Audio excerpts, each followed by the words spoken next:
What is going on, everybody? This is Yes, I Read That, and today I am reviewing Spinning Silver by Naomi Novik.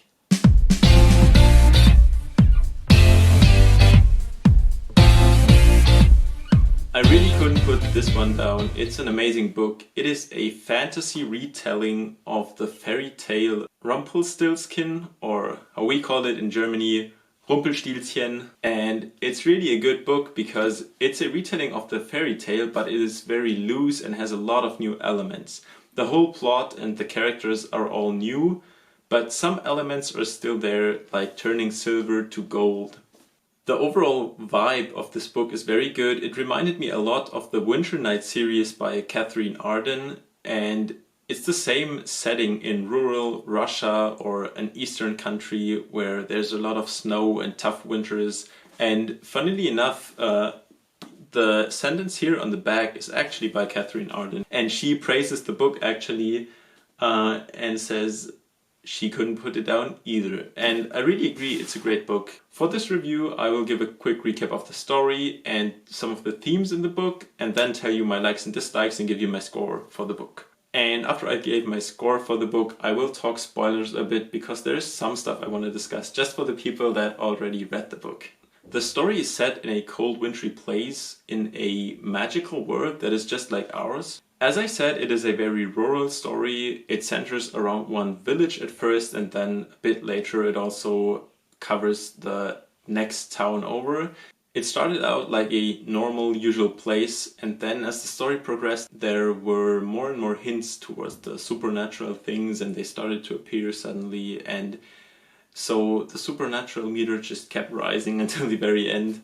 The main character is called Miriam. She is the daughter of two moneylenders, or she is born into a whole family of moneylenders because they are Jews, and as we know back then the only people who were allowed to lend money were the Jews. But her father is very bad at his job. He is very compassionate and he always gives his money away without taking it back. So one day she decides to take the business into her own hands, and she starts collecting the money that everybody owed her father. Miriam is very talented and very thorough with the business, and soon she starts collecting more and more money and expanding her business more and more. She starts taking help from a local farmer's girl called Wanda because she needs more help with the house because she is mainly focused on the lending business now. Wanda's father could not pay his debt, so Miriam just said, okay, your daughter will work for me during the day and she will work her debt off. Wanda was actually quite happy about this though, because she was beaten by her father at home. Her mother had already died before during childbirth, and the whole situation was very bad for her and her two little brothers. So they were really struggling, and she was actually quite happy to help in that family that was even more wealthy, where she could eat good food. Soon after that, Miriam started literally turning silver to gold because she had such a knack for business that she just turned the silver coins she had into gold ones. She started to attract the attention of her grandfather in the city, who was also a moneylender, and soon afterwards she also attracts the attention of a staryk, a magical creature, a icy wintry creature that the people fear, and they fear them for good reason. In the attempt to fulfill this staryk's demands, Miriam gets more and more eager to earn money, and she also relies on Wanda more and more. In the end, she meets another girl called Irinushka, and Wanda, Miriam and Irinushka, the three of them, get entangled in a series of events that lead down a path full with demons, magic, staryks, and it's just awesome. It's just really good. I won't spoil any more here, because while the base premise of the story is really simple, it gets more complicated and more confusing very soon, and I don't have time and I don't want to spoil you, so if this sounded interesting to you, make sure to check it out. I mean, the whole setting is really cool. I'll talk a bit about the themes in this book now. The main theme in the beginning is the poverty in the winters in like these Eastern Russian settings where people really struggled. People didn't have a lot of food. They had a few goats, a few chickens, and they were really struggling through the winter. If the harvest was bad and they couldn't have a lot of cabbage or something like that, then they would just, not have enough to eat. and it's really cool. I enjoyed this setting a lot in the Winter Night series, and as I said, this book reminded me a lot of it.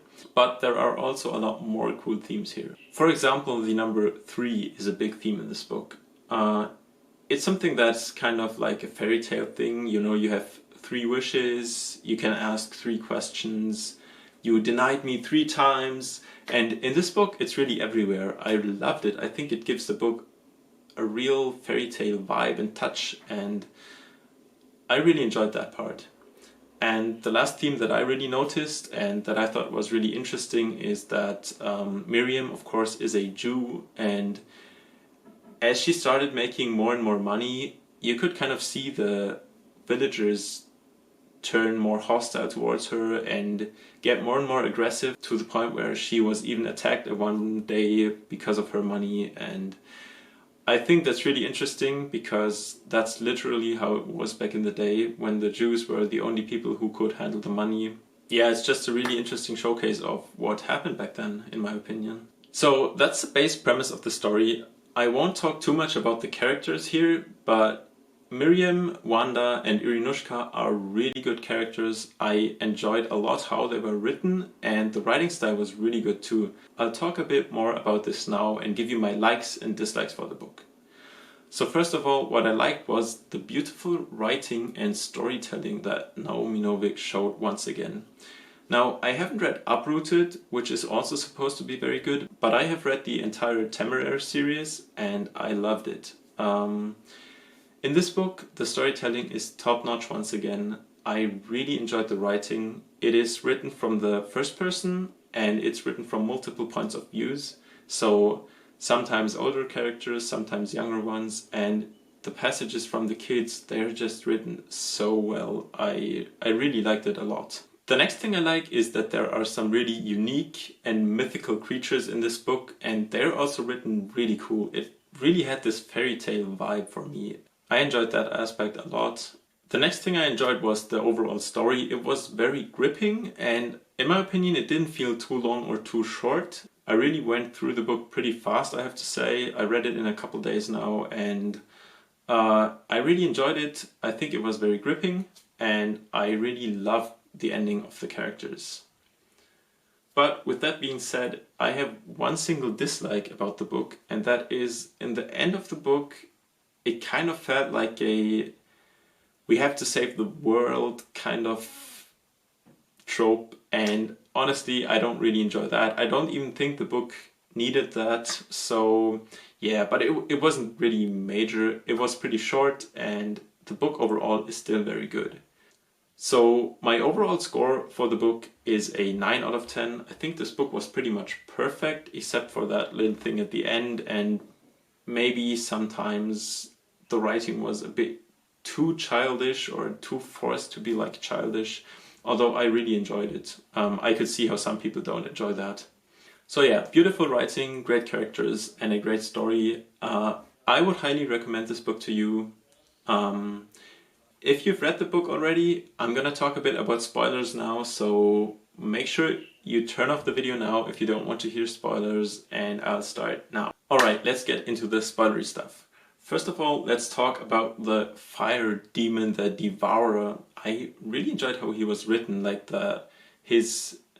I loved how Naomi Novik wrote that his laughing sounded like fire cracking or something like that, like the sound to his actions. Naomi Novik always made it seem like there were some sounds coming from a fire when he talked, or he smelled like fire, and when the staryks came, she made it seem like there was a cold breeze, or suddenly there was a winter forest, and it was just so magical. And it really provided this fairy tale vibe that I enjoyed a lot. The next thing I want to talk about that's kind of spoilery is that I love this bargain, or the importance that the word you give has to these magical creatures. And I really enjoyed how this was built into the story, and how the bargaining 3 times or proving your worth 3 times was always very important. In my opinion, another point that really gives this fairy tale vibe. Another thing that I really loved was the ending of Irina's storyline, where she refused the fire demon 3 times and she told him 3 times that he cannot touch her loved ones or the people that belong to her, and in the end he can't touch anybody anymore and he can't even possess his body anymore, and she even gets her Tsar back. So really lovely end, really awesome. I also like the character progression that Miriam went through, because in the beginning she was really skeptical and really didn't like it in the Staryk Kingdom, and I mean, I thought it was kind of obvious that in the end she's gonna like it, or she was going to try and save the king, but I still liked how it was executed. And the same with Miriam's gold reinforcing the winter.